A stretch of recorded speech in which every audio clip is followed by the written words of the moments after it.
What is your name? My name is Robert L. Glazier, Glazier. What rank were you in the Army? After 6 months of combat, the Congress awarded all the soldiers that over their 6 months the rank of private first class with a $5 a month raise. How long did you serve? I went in March the 4th, 1943, and I was discharged at Camp Atterbury November the 26th, 1945. That's roughly about 32 months. Yeah, I went to the School of Hard Knocks.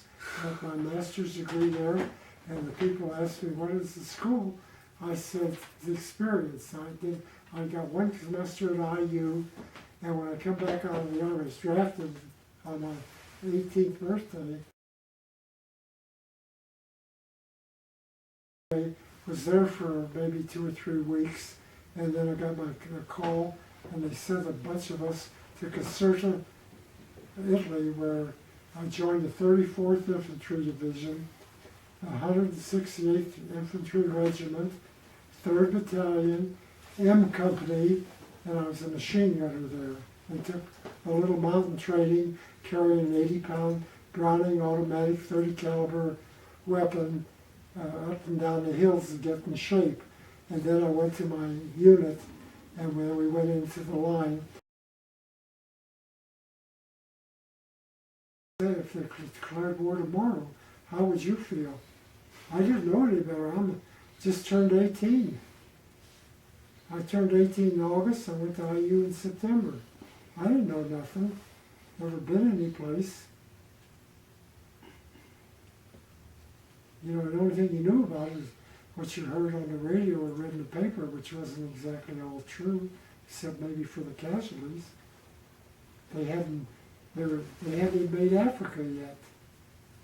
My unit, the 34th Division, went overseas in 1940 to get training for beachhead, and they were the first troops that were ever called up as National Guard outfit.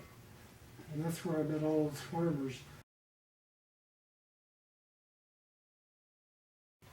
And it was pretty bad. You know, the Germans had the high ground most of the time. They're coming from the north, and Italy was never conquered from the south. Boy, I think either the 14th or 15th century, you might look it up in your history books. Hannibal, you ever hear that name? Yeah. Huh? Yeah. He conquered Italy from the north because his troops had elephants.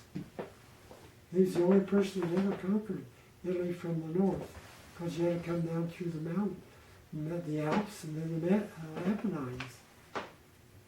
And they were pretty good, you know, down, up and down.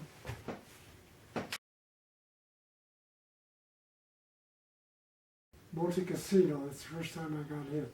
So that was the approaches to Rome.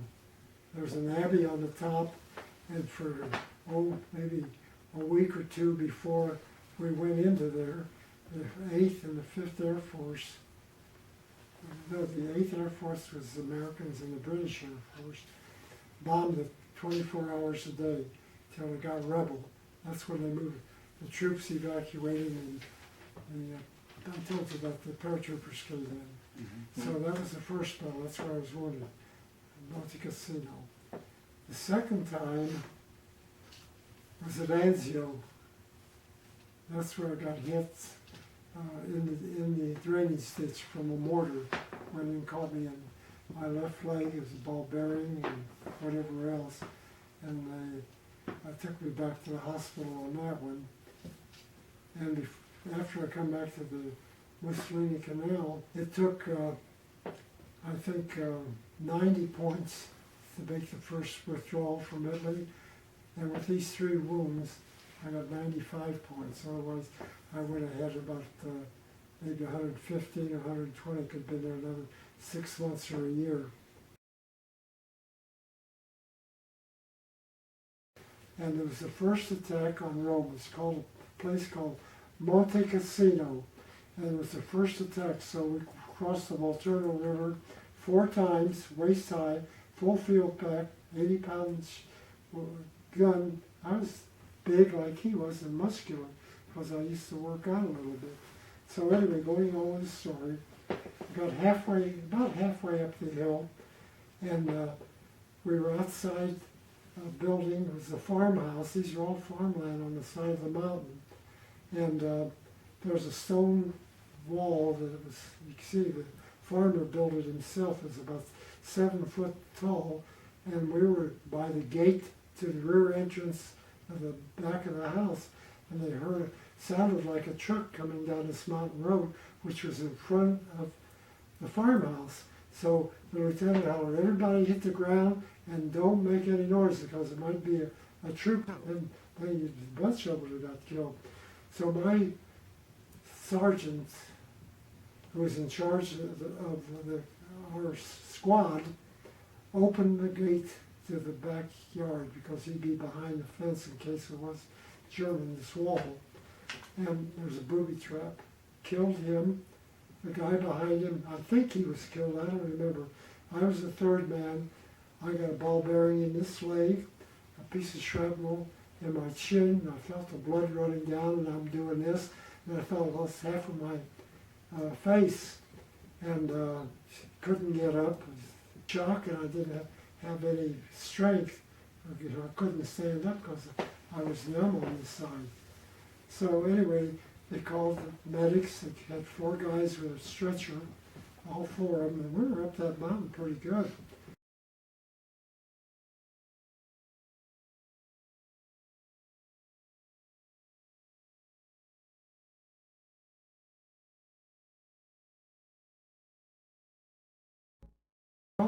Affect the They band. had airplanes bombing the beachhead, but there were,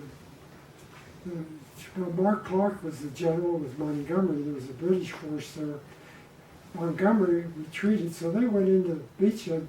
I don't remember the exact mileage. It's in my mind, the 20 miles, and they dug in, and we dug in. And that's another story about what happened there. But it was the worst, was in my opinion, I better not say that, but they dug in and we stuck there because the Germans were in a place called the Alban Hills, had visibility over the whole beachhead. And if it wasn't for the Air Force, we probably couldn't have gone that far. And that's where the beachhead was. And after that,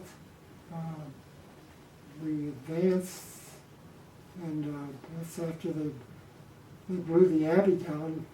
Monte Cassino had a Catholic Abbey on the top, and they leveled it, and the German paratroopers came in with positions in the rubble. And we relieved the 101st Airborne. When we broke out, we went into Rome. I was in Rome the day it fell. The Americans didn't go into Rome. The partigiani, that means the partisan forces, the natives, they chased the fascists out of Rome, and then we moved in. And the thing I remember most about that, there were 100,000 people in the Vatican Square, Piazza Vaticano. And that's where we went. I was with another boy, and we went in there with 100,000 people. And the people were so happy to see the Americans. And we stayed there a while. And me and another kid were assigned to a foxhole. I told you about that, with a haystack on it. So anyway, we had a dead cow, ox, or whatever you call those guys with the great big horns, and that was our field of fire. We could not go out during the day because the Germans had visibility. We had sea rations, but you couldn't build a fire, so they brought us a box of rations. So we put them in the foxhole with us, and the next morning we got the box out and looked, and I seen little white things about that big crawling around the meat. What was it? They were maggots because of the dead cow. You know what I did? One by one, I did this, I pulled them off. And that remains in my mind like mad. You couldn't go to the bathroom during the day unless you wanted to go with your helmet, which we didn't do because And when we broke out, we went into Rome. I was in Rome the day it fell. The Americans didn't go into Rome. The partigiani, that means the partisan forces, the natives, they chased the fascists out of Rome, and then we moved in. And the thing I remember most about that, there were 100,000 people in the Vatican Square, Piazza Vaticano. And that's where we went. I was with another boy, and we went in there with 100,000 people. And the people were so happy to see the Americans.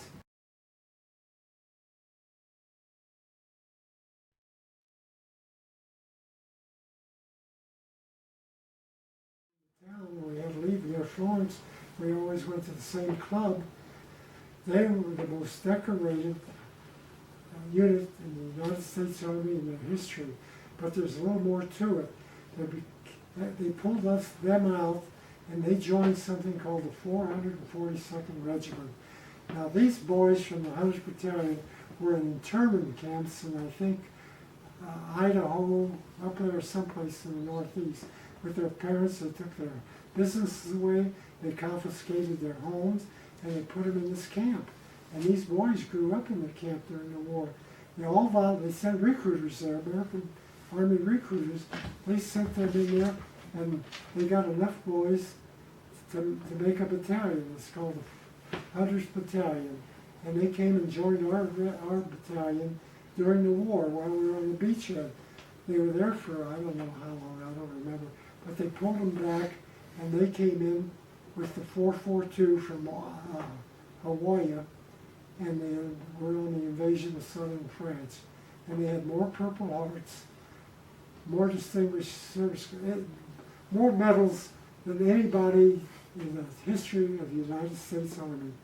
There were some Japanese officers, they had American officers, and they were the best guys I've ever met.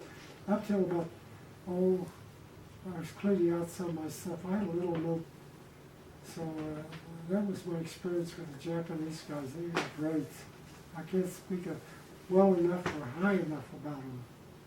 Look at their parents were in internment camps, and they volunteered. They're Americans through and through. And they took a lot of abuse. People, when they were in the States, they were wearing their uniforms, going in town. They did basic training the same as I did. And they made cracks at them. How come you're a Jap, and this was on the West Coast, because that's where they were afraid that the Japanese would attack with the airplanes. They never did, though, I don't think. They did bomb Hawaii on the fields there and killed some guys.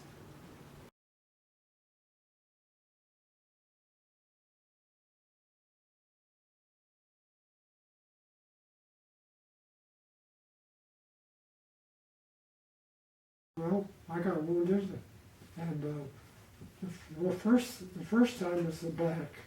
The second time was WW2. A shell came in, and I got a fragment in this leg, and they called the medic up, and he bandaged it and took a little piece of shrapnel out. I says, you don't have to make a report. He says, yeah, I do. He said, I bandaged you and you're wounded. It'll count when you go home. I got points for that. The next time I cracked up was we were at Anzio, and we were in they call it the Mussolini Canal. What it was a drainage ditch.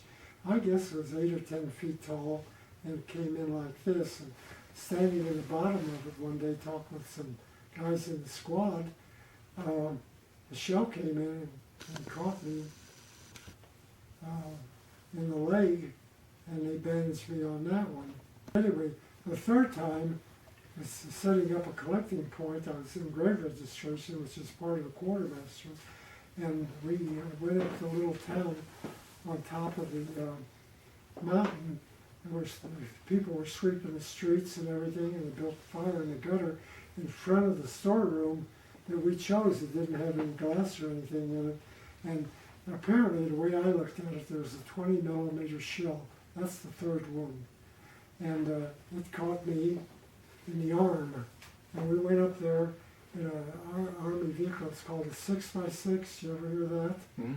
It's a 10-wheel truck, and it's got a canvas top, and they used to haul troop, and they hauled gasoline in the cans. So I went I was by the truck near that fire, and a shell exploded and caught me. Can you see that? Mm-hmm. Yep. That was a long time ago. And I was bleeding, and I was knocked out because I had a choice of going over the side or into the ditch. The ditch was on the right, about 4,000 feet below was our campground at the bottom of the mountain. And that's how come I got wounded. And I ended up with 95 points to go home with because the war was flag and went in there, and I got a hero's welcome. I didn't deserve it. I never said much. I just said thank you, thank you, thank you. And after the wedding, I went home, and that's when I had post-traumatic stress. Couldn't sleep, battle dreams. The second day I was home, I went downtown to something, and Meridian and Washington Street. The car backfired. I was on the corner there. You know what I did? When I found where I was in the gutter. I hit the ground into the depression, and had battle dreams at home, and a whole bunch of things that I won't go into. And my mother brought me out of it. Otherwise, I'd have been a nutcase by now.